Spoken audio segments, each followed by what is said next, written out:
kuna huyu Brayo Mluya ambaye ameuawa huko Mukuru kwa Jenga, na ude mara ya kwanza alikuwa amekataa, ni alimdunga kisu, but venye amekuja kufinyafinywa na DCI kabaki amekubali.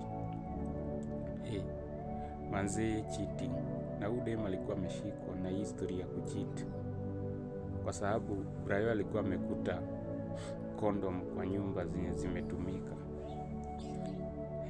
RIP Brayo man, hii nayo ni ngori wazi, hii nayo imekuwa kali, na ni dem innocent tu hata ukimcheki.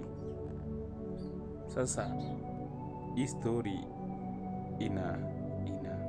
inatisha sana, na one thing about this story ni kuwa manze, tuache cheating, na kama uko na mtu ukitaka mwingine, we enda huko kwa huyo mwingine.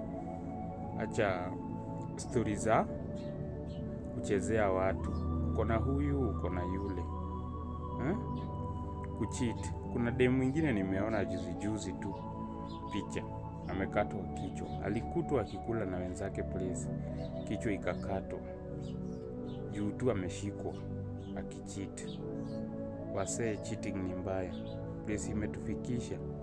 Sasa kama huyu anaenda kufungwa maisha, alikuwa nadhani atajitoa na hiyo story ati ya kusema ati Brayo ndiye alianza sijui nini na kujipaka damu, but kimemramba. Mwisho dem lazima akule nini, miaka yake yote gerezani, yani kwa kitu tu ya dakika 15.